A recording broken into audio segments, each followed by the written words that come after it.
Welcome to another Willy Weighs In. This is the Edmonton Oilers versus the Calgary Flames. It's the third time that we see the Battle of Alberta this year. And so far, Edmonton has had Calgary's number. They are 2-0 against Calgary so far this year. Now, Calgary's done a number of things, and, we see the Sutter head coaching change. We see them bring in Tyler Toffoli, who's added an element of scoring to their team. We see some great chemistry happening between Lindholm, Tkachuk, and Gaudreau.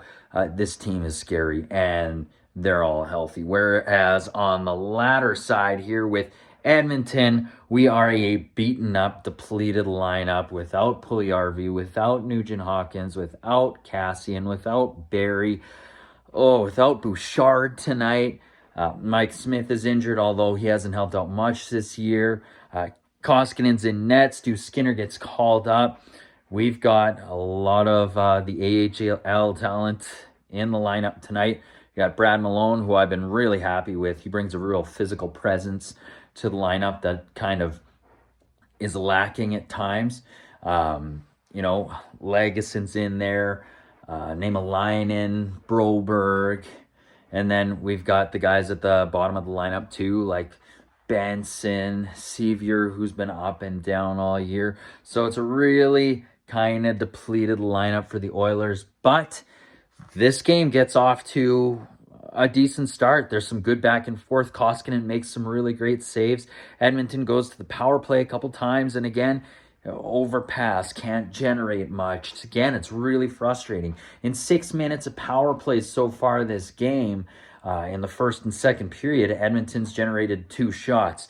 You can't, you one of the best power plays in the league, and you're opting to not shoot. They need to be better, especially in order to climb into a playoff spot, and time is ticking. And it's frustrating and stressful as a fan to be watching this because the injuries, it's so frustrating.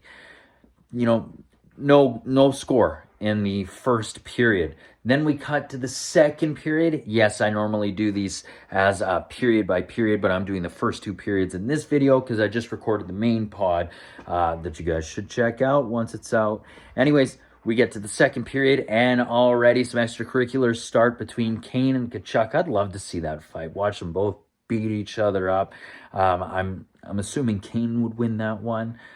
He's a bit more of a scrapper than Tkachuk, but it would have been a fun one. They head to the box.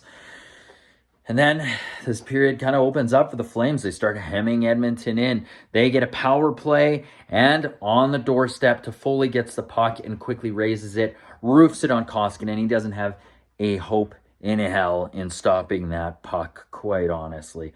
1-0 for the Flames midway through the second period.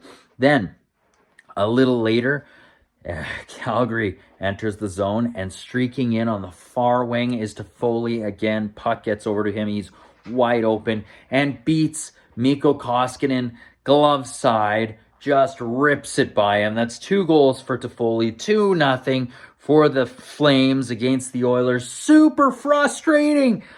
But at the same time, Edmonton starts to come back. They get some decent chances. Kane gets an opportunity. He gets a good shot off on Markstrom. Markstrom makes a save. I'm noticing that Edmonton's having a little bit of difficulty getting that puck into the middle and generating good scoring chances from there, those high danger chances. So that's something I'm looking forward to seeing more of in the third period, playing with a little bit more urgency.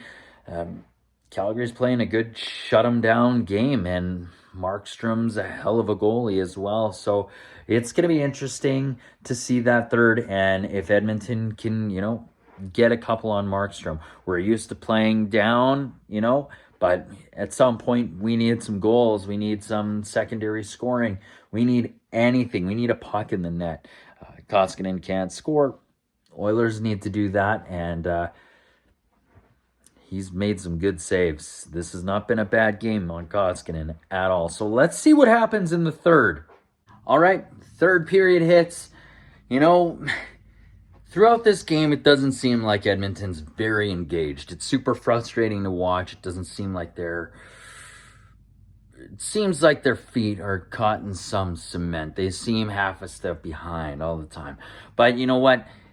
We get a nice little break. Puck goes off. A referee's skate. Markstrom played it behind the net, right? He's out of position. Ryan shoots it on net. He makes a save, but out front is Devin Shore, who buries it. Finally, we're on the board. 2-1. There's life in this Oilers team. They pour some pressure on, and then we get a penalty called on us.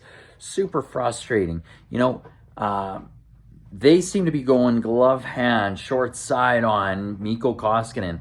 Koskinen keeps making stops. He has played his heart out this game, making huge stops on Johnny Be Good, Johnny Hockey. Calgary just looked like the better team tonight. They were fast, they were engaged, they were all over Edmonton. Edmonton had another power play. They generated one sharp angle shot from McDavid, but not much else. Doesn't look like the power play is really clicking that well. It's slow. They seem to be in one space. They're not moving their feet. It's frustrating. They're missing key players too, you know, and that's excuses. Guys are stepping up, but we're not getting any production in this game from, you know, our big guys. Where's McDavid? Where's Draisaitl? You know, Calgary's done a really good job of shutting those players down. Super frustrating. Edmonton gets on a roll. Darnell Nurse enters the zone with the puck. He drops it back too far for McDavid. Johnny Hockey gets a breakaway, and guess what? He dekes out Koskinen. Koskinen splays out, does his best, makes little room, but Johnny Hockey gets that puck by his skate and pads into the net. It's a 3-1 hockey game. Edmonton ends up pulling the goalie. Benson gets thrown out for talking crap to the refs after they don't give a call on Lucic, who virtually barreled Broberg into the boards in a very dangerous way. There were a couple plays like that by Lucic. He absolutely swallowed and took down Fogle when he was nowhere near the puck. Yeah, there's some bizarre non-calls here. Yamamoto gets a high stick, no call. There's guys taken down on Calgary, no call. Officiating wasn't that great. You know, Koskinen is getting slashed by Lucic, no call when he has the puck covered. Like, unbelievable. Frustrating game. It's a loss. You know, Calgary gets 2 points ahead of everyone else in the Pacific, and Edmonton is still clawing and scraping to get into a wild card position. Super frustrating loss. Guess we're going to have to see what happens on Wednesday against the Washington Capitals. Hopefully, you know, Edmonton can find another gear. They need to start stringing wins together. This was not a goaltending issue in Edmonton this time. It was a scoring and engaged issue. So super frustrating. But with that, this has been a Willy Weighs In. Thank you so much for watching. Make sure you please subscribe and let your friends know, and like and join the comment section, and please watch the main pod with myself, Pilon, Sanjay, and Baron. And with that, take care, and we'll see you Wednesday. This has been a Willy Weighs In.